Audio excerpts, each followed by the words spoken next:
Good afternoon, everyone. Look, a really big thanks to Nick and Kat and Community Catalyst for making this great event possible.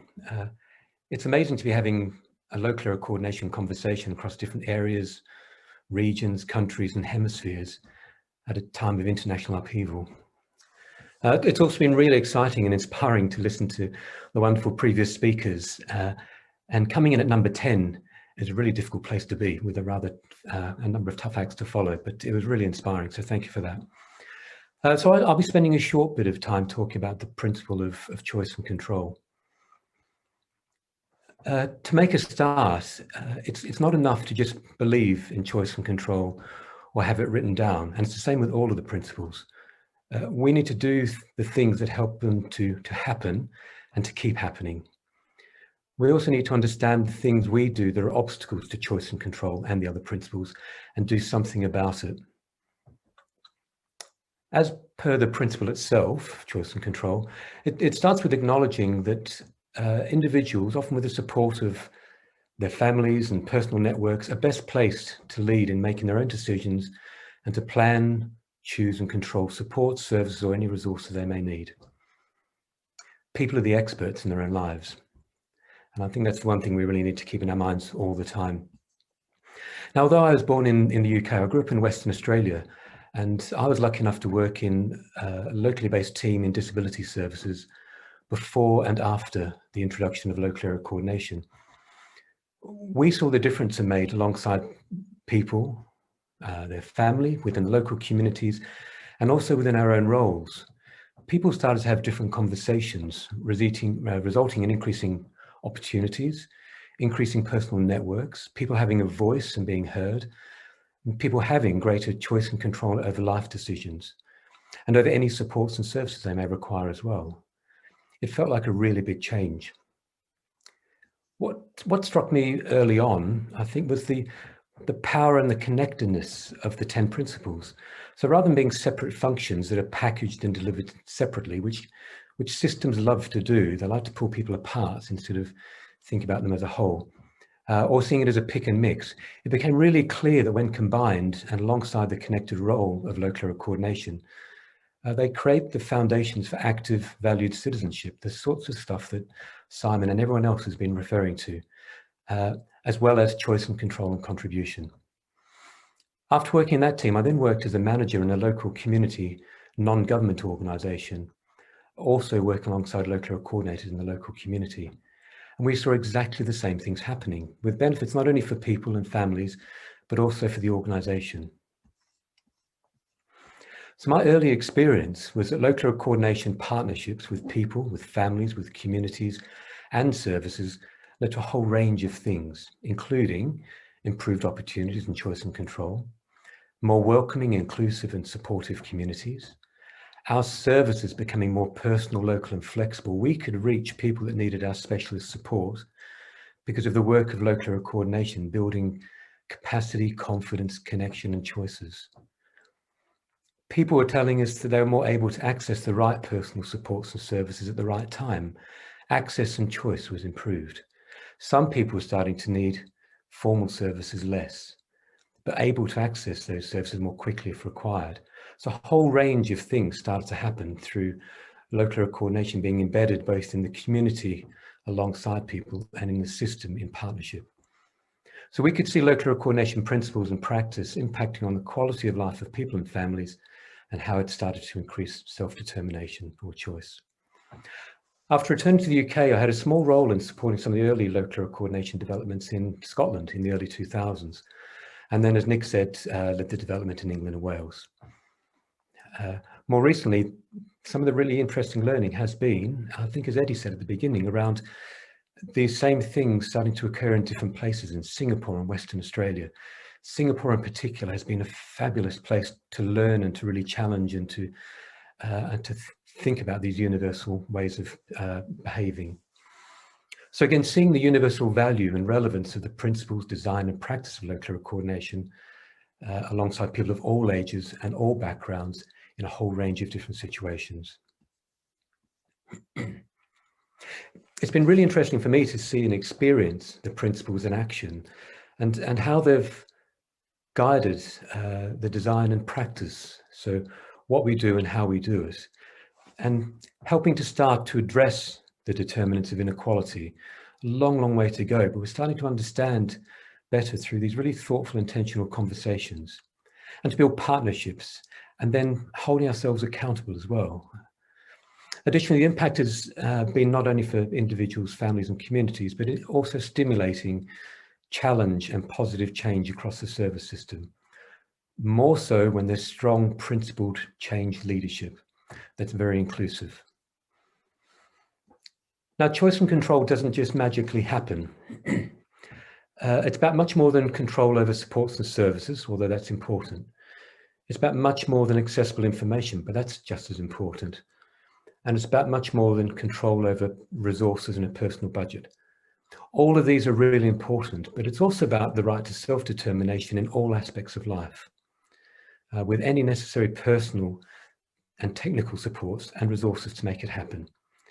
So we need to work really hard to create the conditions for this to be possible for everyone in our community. Of course, for choice, you also need to have more than one thing on offer. There's no choice if you're only given one thing. The greater the possibilities, the greater the choice. So I think some of our learning has been that the intentional combination of the principles, working in tandem with each other, drives a more holistic, whole person way of working, and choice and control and better outcomes are a result. So for example, within local area coordination, self-determination or choice and control is enhanced by quite a few things that have been talked about today. So individuals and families being acknowledged for their expertise and experience and being supported to speak up and heard makes a significant difference. Having the chance and time to explore, to imagine different and better, and to build your vision for a good life has a significant difference around the choices that start to emerge as a result. Having better access to accurate, relevant, timely information in whatever way makes sense to you is fundamental for choice and control. Really important, again, previously discussed today, natural relationships, family, friends, work colleagues, neighbours, groups, associations, and the wider community are a rich source of information, opportunities, contribution and support, people helping people. These things together give greater choice. Having access, as Simon mentions, to personal and financial resources are so important. Exclusion, poverty, homelessness and loneliness are all obstacles to rights, opportunities, self-determination and citizenship. Through intentionally combining the principles, self-determination is much more likely to happen. But there's still much to do.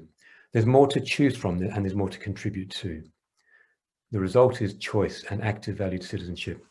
For local area coordination for us, it starts right at the beginning about how we meet people. If there's a power imbalance, it can be an obstacle to exploring, for speaking up, for making decisions or challenging. For local area coordination, that means this starts with it being a voluntary relationship of trust. And we have to build that trust. We have to be given that trust by people and acknowledging the authority and expertise of the person and those they know and love. If someone is referred or compelled, it's removing choice and control, and it embeds a relationship of unequal power and compliance. That's a direct obstacle to choice and control. Anyone can access a local area coordinator for information, connections, and short-term support.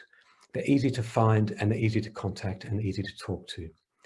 We're trying really hard to remove the obstacles to early help and choice.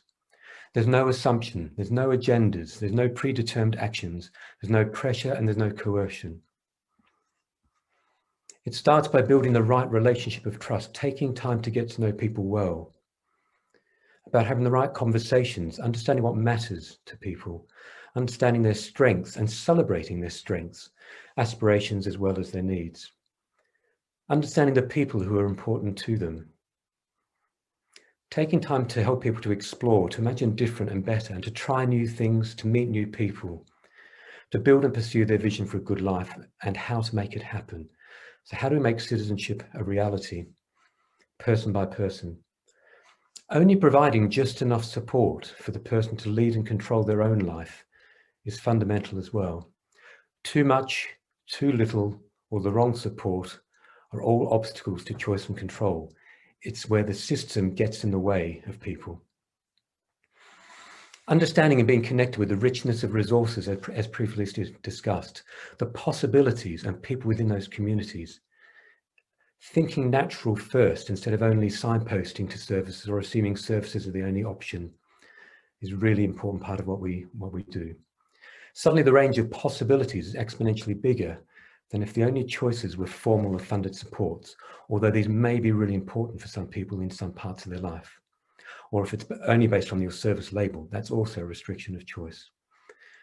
People being able to access, navigate, choose and control any supports or services they may require also enhances choice and self-determination. Collectively, these are all things that are the building blocks of choice and control. For local area coordination, being embedded in and having knowledge of and contribution to both the community and the system becomes of huge value when alongside people and families on their journey. Information, connections, opportunities, choice. So finally, for local area coordination, fully adopting the principles means we're uniquely placed to support self-determination and citizenship alongside people of all ages and all backgrounds, in partnership with the people who are important to them and the wider community, and in partnership with formal and funded services. The challenge is we all need to do it all of the time with every person by person, family by family, community by community, because all of those three are completely unique. We all know many of the obstacles to self-determination, so we also have a responsibility to always reflect and take care not to be part of the cause of those obstacles, especially when we're alongside people and families. Finally, and importantly, it also requires that local people, families and communities are a key contributing part of local area coordination, and in turn, every other service that has contact with people in the community, in every area in the future. Their experience, their expertise, their connections and their leadership can only strengthen local area coordination and any other service. And it embeds self-determination, leadership and contribution for all people in communities. The 10 principles together make the rights and opportunities and responsibilities of citizenship and therefore self-determination a possibility for everyone. And that's what we need to work towards. Thank you for your time. I hope you have enjoyed the rest of the conference days and look forward to stay in touch in the future. Now, my one question is, how will you know and what can you do or what should you do if you or your organization are doing things that restrict choice and control and anything else around the 10 principles? Thank you very much.